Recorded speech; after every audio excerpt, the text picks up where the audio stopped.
close your eyes. Allow yourself to close your eyes and place your feet on the earth. I invite you to find your breath. And as you start to bring your attention to your breath, I just invite you to watch where it's going. Just notice how it feels to put some attention into your breathing.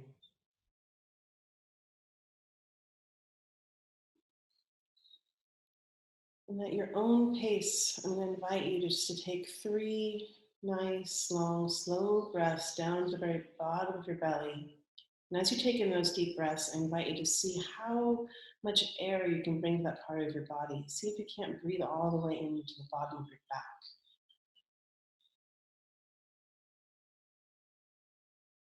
And just slowly exhaling, really allowing yourself to slow down time.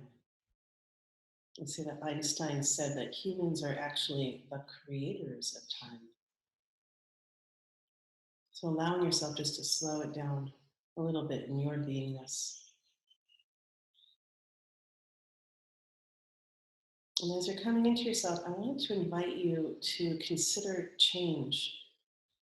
I spoke to our guest speaker, which I'm so excited to introduce you formally to in just a moment. And I said, Jay, there's so much change going on in my life. And he said, yeah, me too.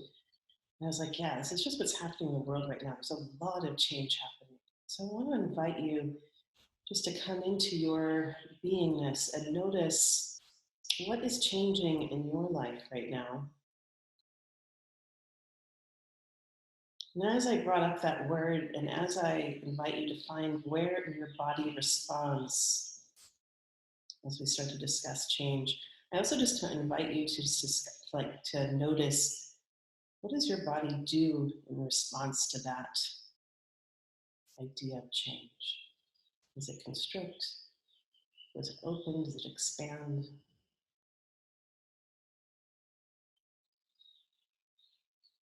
And maybe just notice if you have any stories about change that are embedded in your internal operating system.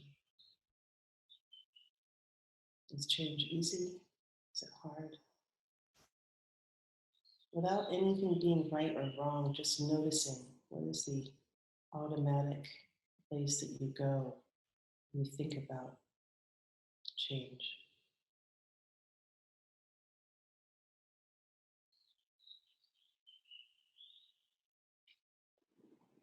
And as you are ready, opening your eyes. It always feels a little bit like Christmas morning after the meditation, and I open my eyes and there's that more of you here with us. It's like, oh, look, now we have MJ squared. Oh my gosh. Catherine and Juliana. And my cat has now made an entrance. So we're experiencing some change as a class today because, as you guys know, the plan was a little bit different. Leah was going to be with us, and it's been a class that I've been looking forward to, and it's going to be the final class in terms of really helping us focus on story structure as we prepare and get ready for our last class together. But I really do believe that change is for the better. I believe it so much that it's tattooed on my body. That's a different story. And when I listened to the opening and thinking, well, something else obviously wants to happen, because unfortunately it was very sudden that Leah wasn't able to join us. And I felt into who would really serve us in this particular moment.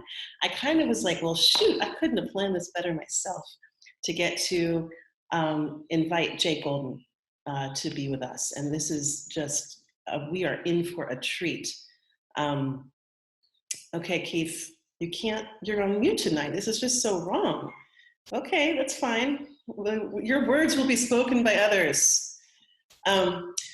So Jay Golden is like a treasure to the realm of story. He is an author, he's a keynote speaker, he's a really amazing story coach. I've gotten to see some really amazing presentations from people who have been trained by him. And he's also the founder of Retellable.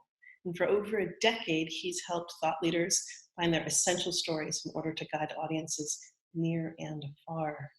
So he's given speeches, he's a keynote speaker, He's led trainings for some of our biggest companies in the country, like Facebook and LinkedIn and YouTube, and was part of a seminal speech given by the executive director of Rainforest Action Network.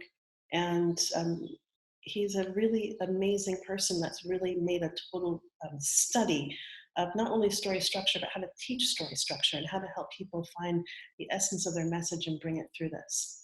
So I'm sure it's no cosmic accident in the universe that he is with us as our last and final hurrah, our 10th guest teacher in this course. And I'll also just tell you that not only is he just an amazing storyteller, but he's also one of my closest friends that over 14 years ago in August, I met Jay Golden when his child was but a wee little thing. And I'd go over to his house and I was actually getting to know his wife, and we would start talking story, and we were both really involved with the climate special movement and really talking about how is the environmental movement going to talk about this thing called climate change, and how do you get people to receive the information, to be motivated by it, to be inspired by it, to be able to actually activate and participate. And we got really in there deep at a pretty seminal moment. We worked a little bit on social impact campaigns together, and he has been a friend, an ally, a cohort, just an amazing person who I go to very, very often whenever I want someone extra to talk story with. So it's really an honor to be with him.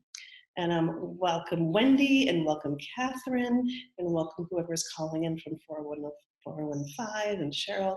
It's wonderful to see all of you guys. And so I'm going to hand over the reins because Jay, we are in for a special, special treat. Dun, dun, dun, dun. There you are. Okay. Thank you, Leah, so much. Yeah, what you didn't say is that we part of our alliance is that whenever one of us is driving and pondering some deep questions about storytelling, we have each other on auto dial. And thank you, everybody across the land for taking the time. And I'm honored to step in on short notice and talk story structure, which is something that is near and dear to me. So Leah was talking about when my son was born. When my daughter was born in 2009, there was a moment I had been doing involved in the internet and internet content development, online learning, and web videos and web series and apps for about a dozen years, a little more than a dozen years, since the mid-90s. And I was sitting there a few days after my daughter was born, and it was my daughter Sophia, and it was this kind of profound quiet that seems to happen only with a baby girl. I didn't notice that same kind of quiet with my baby boy.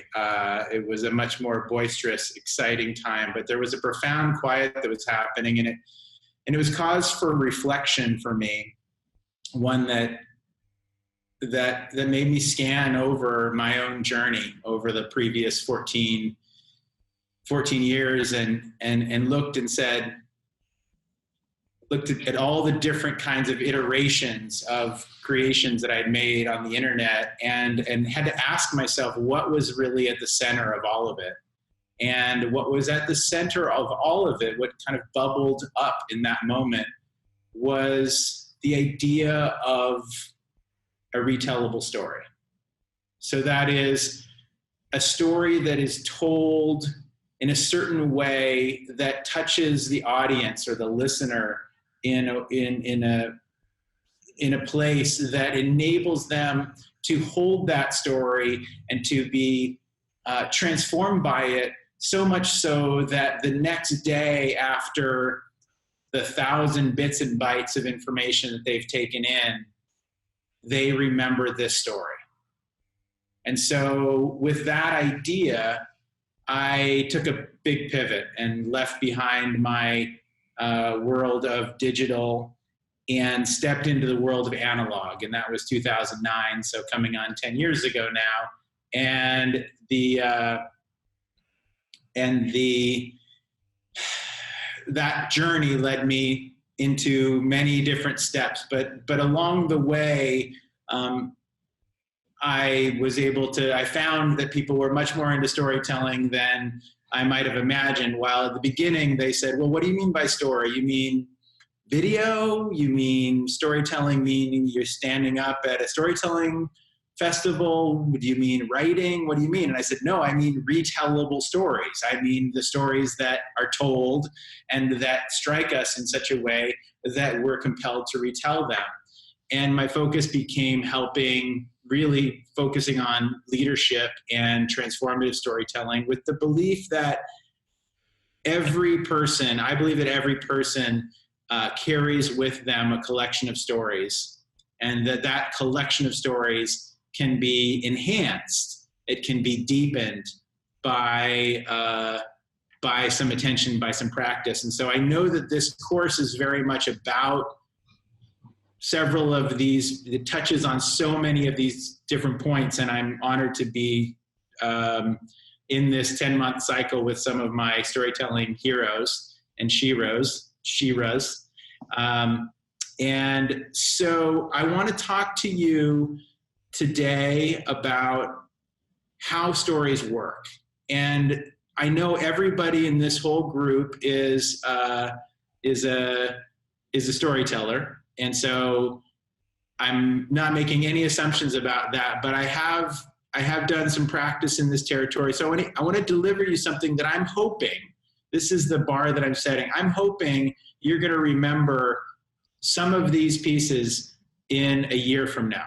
So that's the standard that I'm setting, is that I'm going to give you a couple of things that my hope is that you're going to be, a year from now, you're going to be thinking of a story, preparing a presentation, getting ready to envisioning yourself in the next time you're going to stand on stage, and you're going to think about some of these things. So that's my humble goal for this session.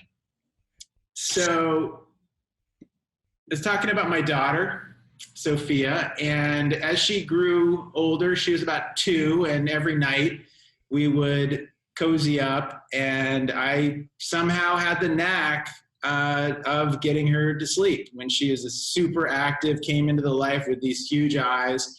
And every night I would come into her room and I would tell her a story. And while my wife Ari would come in and tell a story and kind of be really, whisper the story, I found that she did not like the whispered story. I found that she really liked when I stand up and I tell the story. You can't believe there was the 3 pig. I can't believe that. And I just kind of skipped to the end. I wouldn't go the 1, 2, they left, and then the first. And it's like, I just go all the way to the end. I said, so the wolf comes in, right? And I take her through, and the wolf, and I can't believe it. And then dad, and then he climbs inside, and I take her through this whole, and then by the time I was done with the story, she'd fall asleep.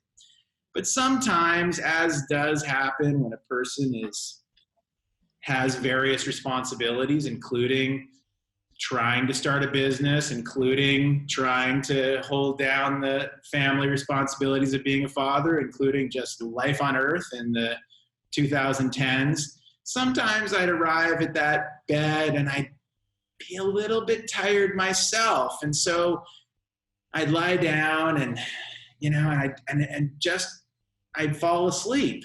And then she'd kind of kick me, and I was, okay, so there's the 3 pigs, and the 3 pigs, and then I realized I was falling asleep, and so I just go to the end, and I say, and then he had the ouchie tush, and then he'd go and he ran and I fall asleep. And I figured, if as long as I'm giving it a try, it would matter. But it didn't. And one night, when I was particularly doing that kind of mumble, like my friend would call it pecking corn, where you kind of like, and one night I'm trying to fall asleep, and she kicks me, and she looks at me, she's like, Dad, that is not a story.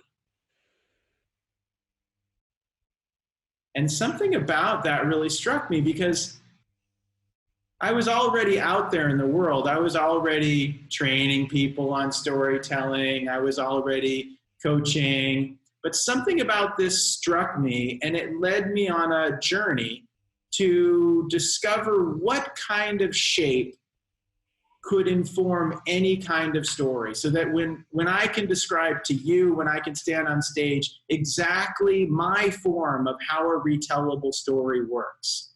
What is that form? Not just the idea of a definition that a story is a problem, approached in an interesting way that makes us care, right? Not just that a story is a journey with a twist, but what kind of a framework could I apply to any story? So that's what I'm going to share with you today. I'm going to share with you the shape of stories that will help you to craft your story in a way that is retellable. And I know that you've got a presentation coming up. You're going to do your final story. And so my hope is this is prep for you for this story, but also for you to build and continue to build your collection of stories.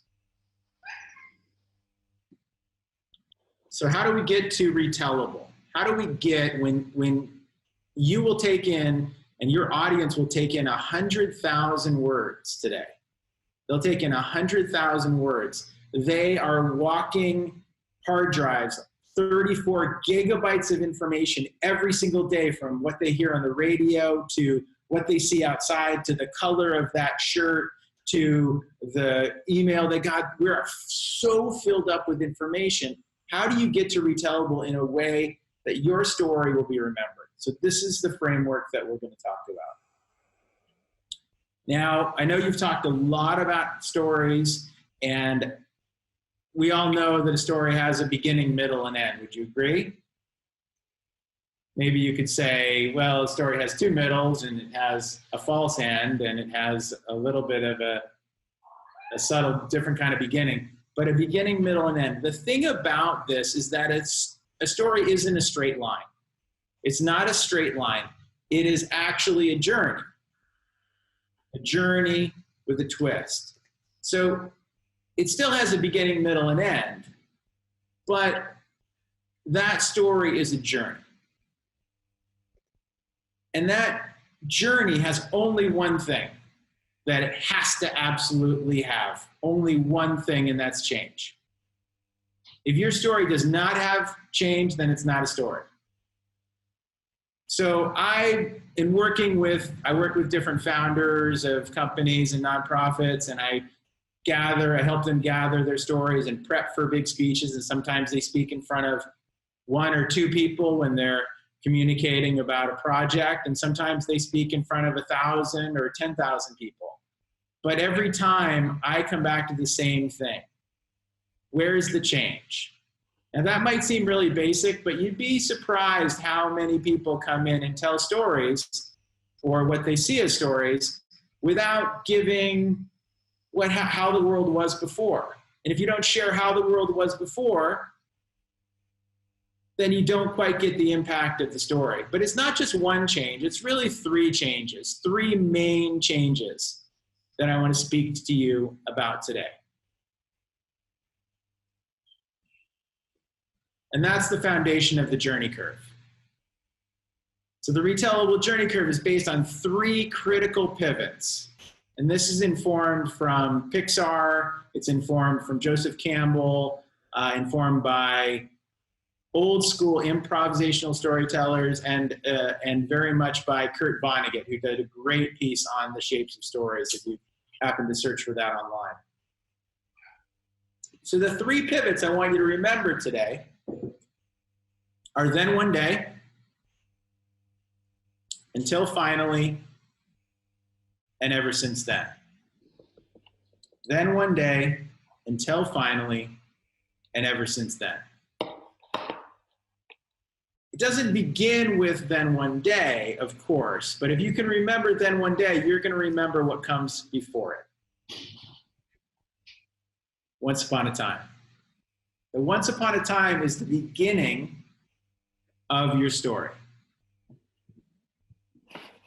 Now, there's a modern version for once upon a time.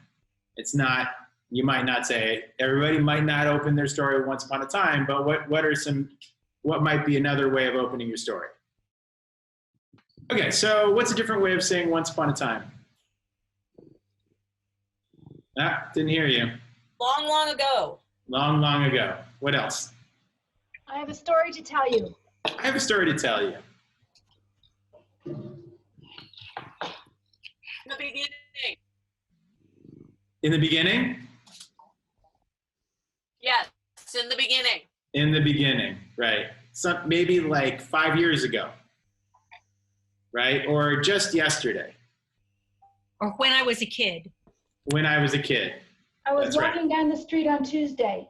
I was walking down the street on Tuesday. Any of these openers take us from where we're sitting right now.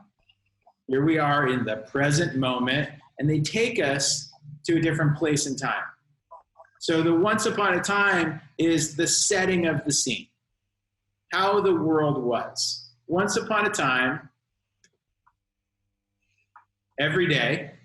So every day is kind of really, this is how the world was. Every day, the world, I did this. Every day, I went in and talked to Sophia about a story. Every night, I went in same time. So every day, every day, every day, and then one day. So the then one day is your first critical pivot. The then one day is you coming to a place, or your character coming to a place of a pivot, where the world was like that, but then something happened and it led us on a journey. And that's where the journey begins. So we go from then one day into discovery. Discovery begins. I'm going to restate all of this. So you can just kind of let it flow, or you can capture it now. Because of that, this happened. Because of that, that happened.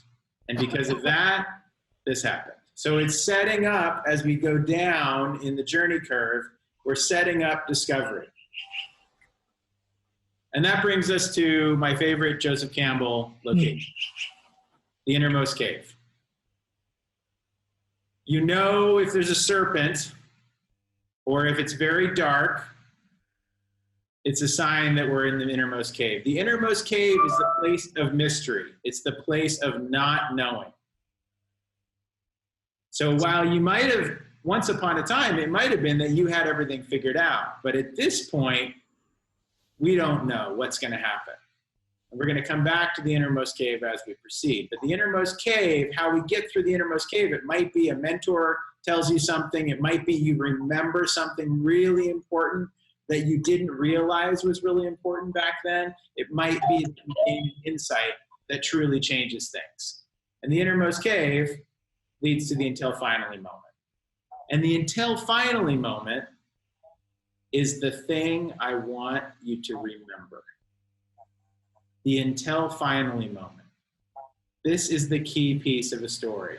It's at the bottom of the curve, and it's the critical piece, whether it's an insight, whether it's a change, whether it's a lesson, whether it's a new perspective, whether it's yours or your character's. The until finally moment is what begins the climb out of the gully. So it's out of the valley. So we're at the mountain, and we go, it's a down going, as Nietzsche said. We go down into discovery, and down we get to the innermost cave, that place of not knowing. That innermost cave might last 30 seconds. It might last 5 seconds. But suspense releases dopamine. So we're drawing them down into that place of suspense, into that place of curiosity, not just for our own purposes, but because it's a vehicle to help draw them deeper, make them pay attention, and draw them deeper into what's happening. So I get this a lot where top, mucky mucks are saying, but hey, my audience needs to know what's going on. We need to know the facts. And I say, that's great. You can tell them the facts. You can get to the end of the story really quick, but you can't expect them to remember it. So if we're crafting a memorable story, we want to draw them step by step into the innermost cave, that place where we do not know, and then we find out. So the until finally moment. And because of that, so now we're climbing out. Now we're on our way out, and the story is not done, but the pressure is off.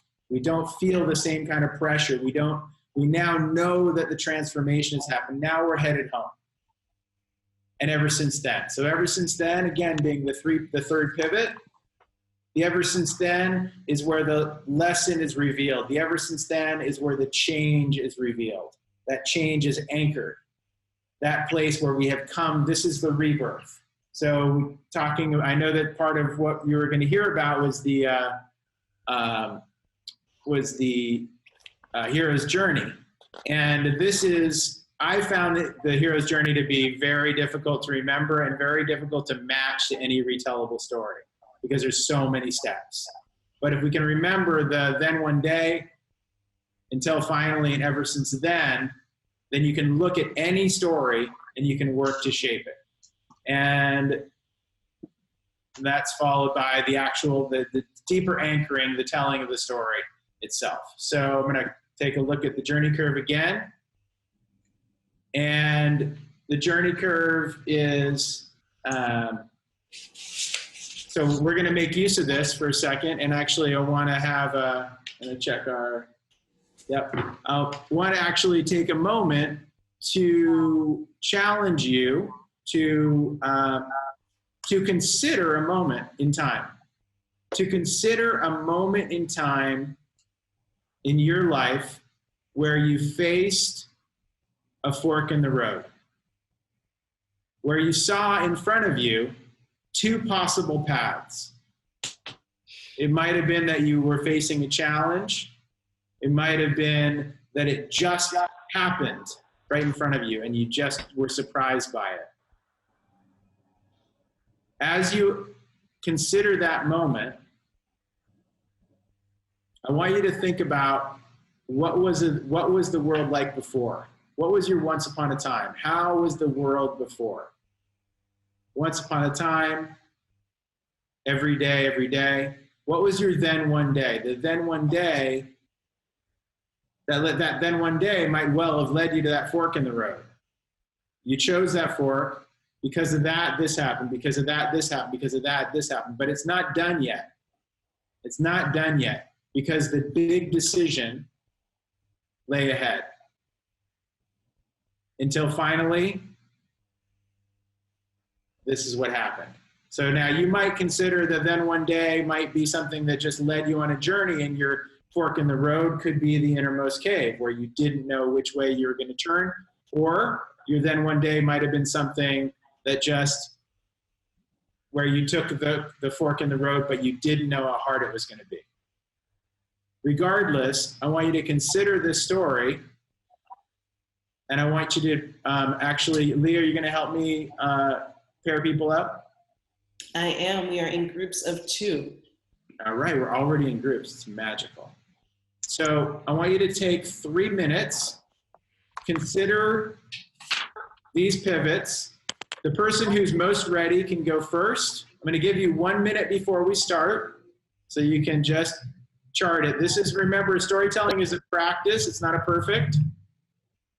So just a chance to share your story. Think about your innermost cave. Think about a place of not knowing and how that built to the until finally moment. Think about the ever since then. Think about ever since then. Ever since then, I don't go into my daughter's room without a story. Some kind of change that resulted from this journey. Ever since then, I behave differently. Ever since then, I consider this first. So it's a 3-minute story. We're going to hold a really low bar, so I want you to feel comfortable just kind of wandering through this. And if you just get 1 or 2 of the pivots, or if you just tell about the story, that's fine. So we're going to time it. I'm going to give you 1 minute before you start.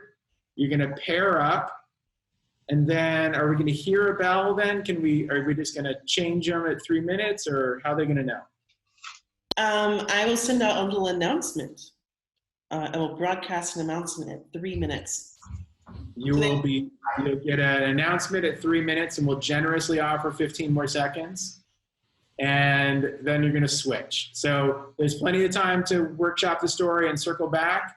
I do. I just want to make absolute sure. So we have 1 minute to actually work on our stories. Correct. Then the first person who's got the longest hair is going to go first, and they've got 3 minutes to tell their story.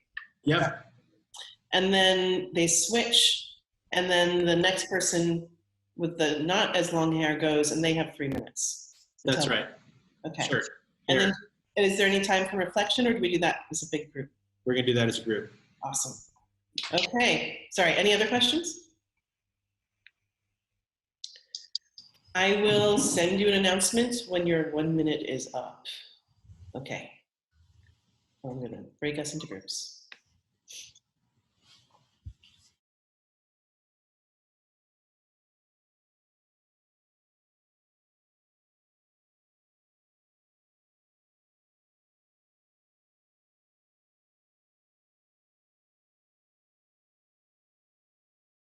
You know, when I ring the bell and I'm in a session, I ring the bell, and then basically I'm telling people to stop, you know, please wrap it up.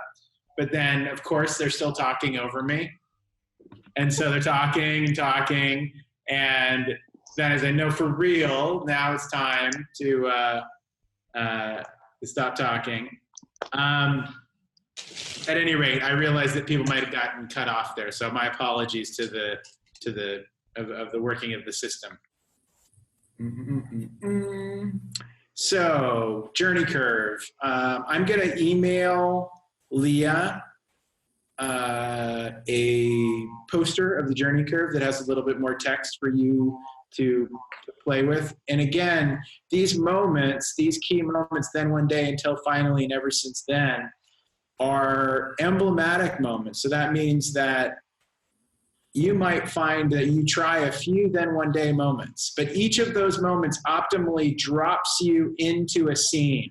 So the more that you can drop into the senses, a sensory detail about that one scene, whether it's Grace giving us an indicator about what that psychotic break looked like, of that first kind of thing that happened that you feel like you might be able to mention, that then we define as psychotic break, but it's anchoring in time and space. So each of these red places are the red earth, the place where we come back to a scene. Then one day, I took a job at the school. So at the school, if you can give us 2 or 3 sensory details about what it looks like, what it feels like, what you see, what you hear, etc. So that's the then one day helps us, and by anchoring in the sensory details, it helps us to coming back to that idea of the MRI scanner, which is the professor was Yuri Hasson, by the way. It's Yuri Hasson from Princeton, MJ. So the then one day, the until finally moment being this great payoff, the first one from Grace, that story, that until finally moment being the that call, or that until finally moment being I need to sleep, like the abandoning out, or the giving up, and the giving up that actually becomes the gift. However you place that, it's that until finally moment that we really are going to remember, because you got that dopamine release, you've got that cortisol, that stress, and then that kind of oxytocin, that release, that payoff that happens at the until finally moment, and as we head into that ever since then. So 6 steps. First of all, reclaim the past. So I believe that the past is not flat, that it's not just a memory and a thing that happened. I believe if we bring ourselves and we bring our attention back into these moments, they can come to life. If you really draw yourself, you get quiet, like the meditation practice that we began with, the mindfulness, to go back to a moment and to see what is there, and to release yourself of your own judgments and your own parameters of what you believe was there, because you might find that entirely other components could show up, and you might find other sensory details and other influencing factors. So reclaim the past. And somebody's chatting and saying, okay, question. This is Elisa, just to confirm, the because of that would come after each one of the then one day, the until finally, and the ever since then. So if I'm understanding the because of that, it's a bridge for more information. Great question. So the because of that's are really, you get the because of that after ever since then, after the big pivots. Not after the ever since then as much, because your ever since then, you really want to be your landing place. And so anything that follows that, you want to further just really illuminate how the world has changed. You don't want to run the risk of being too listy after that. But after the ever since then moment, or excuse me, after the then one day, because of that. So it's an opportunity to go from zooming in to zooming out and being able, you can travel much quicker across time. You don't have to be responsible for sharing every single scene. And in fact, you shouldn't.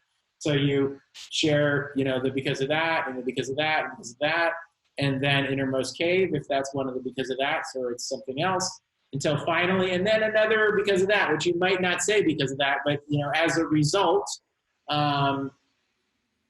we went there, and my husband got the meds, and because of this whole journey, didn't survive, but et cetera. And ever since then, I've realized. So hopefully that answers your question. So number 2, exact change only. So really, really thinking about where the change was. When I go, I've done some exercises where at one point I did a 30 stories in 30 days exercise, and basically just every single day tried to come up with a story from my life. Went for an hour-long walk during my exercise and said, okay, what's a story that I have not worked that goes from my kind of go-to list that I can put on my go-to list from my more reserved stories. So to really think about when you hear a story, when you're working on a story, when you think about a moment, sometimes we have these moments that come up from our lives, and you think, why is that moment still here? It's not really a story, it's just kind of this funny moment. You can ask yourself, well, what was the change? Which then zooms you back to the once upon a time. It starts to set that once upon a time through that exact change and says, okay, well, the once upon a time, actually the world was like this before. I was kind of a maverick before that. I was making more money than anybody I knew. I was starting new things, but something was really missing, right? So that moment might have been picking lights, who knows? But that exact change, that asking for change really brings us back in time. Take them deeper.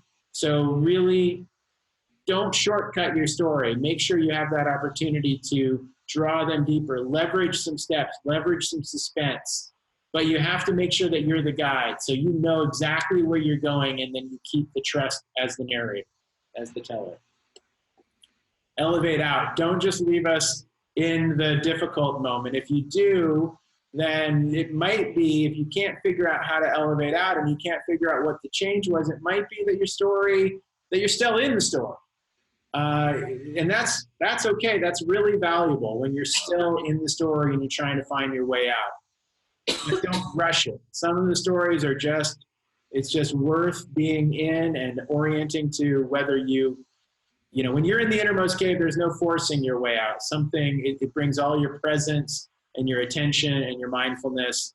And sometimes, you can bring your strength to get out, but I'll tell you, sometimes you use your strength to get out and you just end up falling deeper. Land the meaning. So really thinking, again, when I went through those 30 stories in 30 days, which I don't recommend, by the way, it's a pretty deep journey to take 30 stories in 30 days. Maybe if you have 30 days off, you could try it, but it's maybe 15 is a good run, see how it goes. But land the meaning is really make sure that you're asking that question, well, what is the purpose of this? What does it mean? Why do I still think about that moment? Why is that moment still important to me? What's the meaning here? What's the essence? What's the purpose? What's the lesson? What's the lesson that came? Where's the change? And then live the practice.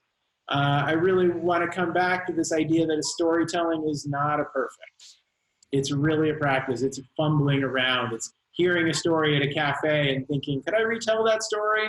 Of course, you're preserving people's integrity. You can change the characters and the names, but to live that practice, to when you hear a story, to just run it through in your head and think, well, I'm going to just try retelling that. You can ask if you can retell it, or you can retell it in a different way.